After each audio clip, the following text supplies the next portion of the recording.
નમસ્કાર મિત્રો, દેશ અને દુનિયાના સૌથી મોટા સમાચારમાં આપનું સ્વાગત છે। તો આજના તાજા સમાચાર મેળવવા માટે વિડીયોને અંત સુધી જોતા રહો અને આવા જ દરરોજના સમાચાર સૌથી પહેલા મેળવવા માટે આ ચેનલને સબસ્ક્રાઇબ કરવાનું ના ભૂલતા। મિત્રો આજના પ્રથમ સમાચાર વિશે વાત કરીએ તો ભર ઉનાળે ચોમાસા જેવો માહોલ ગુજરાતમાં સર્જાશે। ભર ઉનાળે મિત્રો કરા સાથે તોફાની વરસાદને લઈને સૌથી મોટી આગાહી છે, તેની વચ્ચે વાતાવરણ બનવા લાગ્યું છે। ગુજરાતના ઉત્તરીય બોર્ડર પાસે મિત્રો ગઈકાલે તબાહી મચાવનારા માવઠાઓ નોંધાયા છે, ત્યારે હવે આવનારા દિવસો તો ગુજરાત માટે ખતરાથી ખાલી રહેવાના નથી, કારણ કે 25 તારીખ સુધી ગુજરાતમાં માવઠાના રાઉન્ડો ચાલવાની ધારણાઓ વ્યક્ત કરવામાં આવી રહી છે। તેની વચ્ચે ગુજરાતમાં હાલમાં મિત્રો અત્યારે પશ્ચિમથી ઉત્તરીય પવનો ફૂંકાઈ રહ્યા છે। માત્ર માવઠા વાત નથી મિત્રો, 50 કિલોમીટર પ્રતિ કલાકના પવનો પણ ફૂંકાવાના છે, તો તમને રાત્રિ દરમિયાન અતિ ભારે પવનોનો પણ અહેસાસ થશે અને આવનારી કલાકોની અંદર ગુજરાતમાં જે છે તે મિત્રો તમને ભારે માવઠાના રાઉન્ડો જોવા મળવાના છે। મિત્રો શરૂઆત જે છે તે માવઠાની 17 તારીખે થઈ શકે અને ખાસ તો મિત્રો જે આગાહી છે તે અનુસાર 18 અને 19 તારીખ ગુજરાત રાજ્ય માટે સૌથી ભારે રહેશે, કારણ કે 18 અને 19 તારીખ દરમિયાન ગુજરાતના 26 જિલ્લાઓની અંદર માવઠા નોંધાવાની શક્યતા છે, એટલે કે સાર્વત્રિક માવઠા રાઉન્ડ રહેવાનો છે, જેમાં આખા ગુજરાતના તમામ જિલ્લાઓમાં માવઠા લગભગ પડી જવાના છે। મિત્રો આ એક ચોમાસા જેવી સિસ્ટમ દેખાઈ રહી છે, ચોમાસામાં જેવી સિસ્ટમ બનતી હોય છે તેવી સિસ્ટમ દેખાઈ રહી છે। સૌરાષ્ટ્ર, કચ્છ અને ઉત્તરી ગુજરાતના કેટલાક ભાગોમાં 1 ઇંચ જેટલો પણ જો વરસાદ પડે તો પણ નવાઈની વાત નહીં તેવું કહેવામાં આવી રહ્યું છે।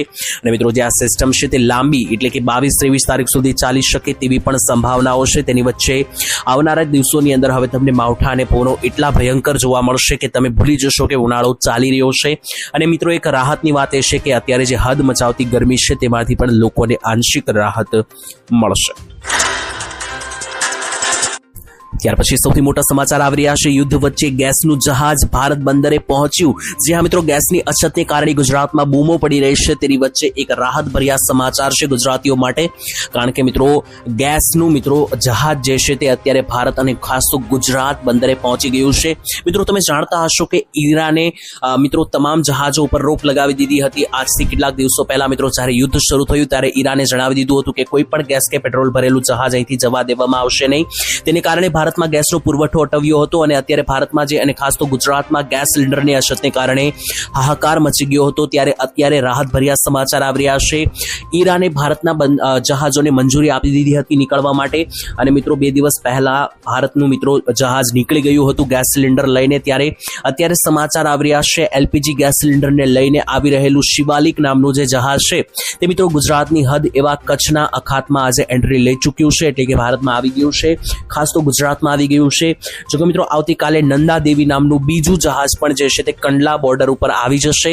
શિવાલિક અને નંદાદેવી બંને જહાજોમાં કુલ મળીને હચમચી જાય તેવો આંકડો છે, પરંતુ 92,700 મેટ્રિક ટન જેટલો એલપીજી ગેસ ભરેલો છે। તો આ 92,000 ટન જેટલો ગેસ લઈને આવી રહેલું આ શિવાલિક અને નંદાદેવી બંને જહાજ ગુજરાત બંદરે પહોંચી રહ્યા છે। એક પહોંચી ગયું છે, બીજું આવતીકાલ સુધીમાં પહોંચી જવાનું છે। તો ગુજરાતવાસીઓ જે ગેસની અછત સર્જાઈ રહી છે તે હવે કેટલાક ગણતરીના કલાકોમાં દૂર થશે, તો ચિંતા કરવાની કોઈ જરૂર હવે નથી। ત્યાર પછીના મહત્વના સમાચાર વિશે વાત કરીએ તો સરકારે 1 લાખની જગ્યાએ હવે 2 લાખ રૂપિયા આપવાની કરી જાહેરાત।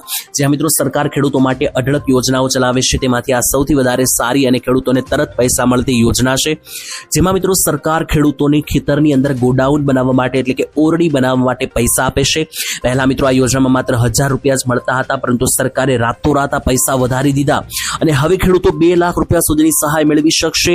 તો જો મિત્રો તમે ખેડૂત ખાતેદાર હોય અને તમારી પાસે પોતાની જમીન ખેતર હોય અને તમારે ખેતરની અંદર કોઈ પણ પ્રકારની રૂમ બનાવી હોય, ઓરડી ગોડાઉન બનાવવું હોય પોતાના પાક રાખવા માટે અથવા તમારા સાધનો ખેતરમાં રાખવા માટે, તો આના માટે સરકાર પહેલા 1 લાખ રૂપિયા જ આપતી હતી અને હવેથી એ સહાય વધારીને સીધી 2 લાખ કરી દેવામાં આવી છે, કારણ કે ખેડૂતોની એવી ફરિયાદ હતી કે 1 લાખ રૂપિયાથી રૂમ બનતી નથી, ગોડાઉન બનતું નથી, તો સરકારે હવે સીધી 2 લાખ સહાય કરી દીધી છે। તો જો મિત્રો તમારે પણ ખેતરની અંદર ગોડાઉન બનાવવું હોય તો તમે પણ સીધી 2 લાખ રૂપિયાની સહાય આ યોજનામાં મેળવી શકો। યોજનાનું નામ છે પ્રધાનમંત્રી પ્રધાનમંત્રી પાક સંગ્રહ માળખા યોજના, જેમાં તમને ગોડાઉન બનાવવા માટે, સ્ટ્રક્ચર બનાવવા માટે 300 ચોરસ ફૂટના માટે ગોડાઉન બનાવવા માટે 1 લાખની સહાય મળતી હતી, તેને વધારીને 2 લાખની હવે કરી દેવામાં આવી છે. 600 ચોરસ ફૂટ સુધીનો ગોડાઉન તમે બનાવી શકશો. ખેડૂતોના હિતમાં લેવાયેલો જે નિર્ણય છે તેના માટે બજેટમાં 154 કરોડ રૂપિયાની મોટી રકમ પણ ફાળવવામાં આવી છે, જે ખેડૂત ખાતેદારના ખાતામાં રૂપિયા જમા કરવામાં આવશે. તો મિત્રો, યોજનાનું ફોર્મ તમે ભરી શકો અને કોઈ પણ તારીખ દરમિયાન ગમે ત્યારે આખા વર્ષમાં તમે યોજનાનો લાભ લઈ શકો. તમે કરેલી અરજી પાસ થશે એટલે તમારા બેંકમાં સીધા રૂપિયા જમા થઈ જશે. ત્યારબાદના મહત્વના સમાચાર જોઈએ તો જૂના કપડાને બદલે હવે હજારો રૂપિયા મળશે.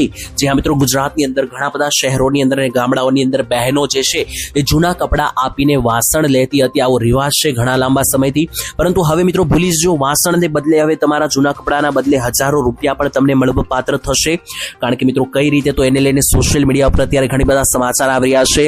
આ મિત્રો તમને જણાવી દઈએ તો આપણા ઘરમાં વર્ષોથી એક રિવાજ ચાલી રહ્યો છે કે મમ્મી અથવા ઘરની સ્ત્રીઓ જે છે તે જૂના કપડાઓ જે છે તે ભેગા કરે છે અને પછી કોઈ વાસણવાળા આવે ત્યારે તેના બદલીમાં નાના મોટા વાસણો લઈ લેશે અને કપડાને આપી દેશે. ત્યારે મિત્રો હવે જમાનો બદલાઈ ગયો છે. હવે માત્ર વાસણ નહીં પરંતુ રૂપિયા પણ તમે મેળવી શકશો. તમે મિત્રો મોટું નુકસાન કરી રહ્યા છો જો તમે વાસણ લઈ રહ્યા હોય તો, કારણ કે હવે વાસણોની જગ્યાએ તમારે હજારો રૂપિયાની મિત્રો જે છે તે બદલી તમે જૂના કપડા સાથે કરી શકશો. ભારતમાં હવે એવા પોર્ટલો ઓનલાઈન આવી ગયા છે કે જ્યાં તમે કપડાની સારી કિંમત ચૂકવવા તમને મળી જશે. મિત્રો આવા મિત્રો કેટલાક જૂના ફેશનના કપડા હોય, તમારી પાસે જૂની સાડીઓ હોય અને જૂના મિત્રો કોઈ પણ એક્સેસરીઝ હોય તો તમે વેચવા માંગતા હોય તો એના માટે 3 એપ છે મિત્રો. પહેલું એપ છે ફ્રી અપ નામનું એપ, બીજું એપ છે ગ્લેટલોટ નામનું એપ અને ત્રીજું છે મિત્રો ઇટાશી નામનું એપ, જે તમે અહીંયા સ્ક્રીન ઉપર પણ છેલ્લી લાઈનમાં નામ વાંચી શકો. તો એ મિત્રો ઓનલાઈન પ્લેટફોર્મ પર તમે જે છે ત્યાં કપડા વેચીને તમે વાસણની જગ્યાએ હવે હજારો રૂપિયા લઈ શકો. જો કે મિત્રો આ એપની જે છે તે પુષ્ટિ અમે કરતા નથી. તમારે તમારી જવાબદારી પર મિત્રો જે છે તે આ વસ્તુ સેલ કરવાનો રહેશે. ત્યારબાદ આવી રહ્યા છે 2026 ચોમાસાને લઈને સૌથી મોટા કામના સમાચાર.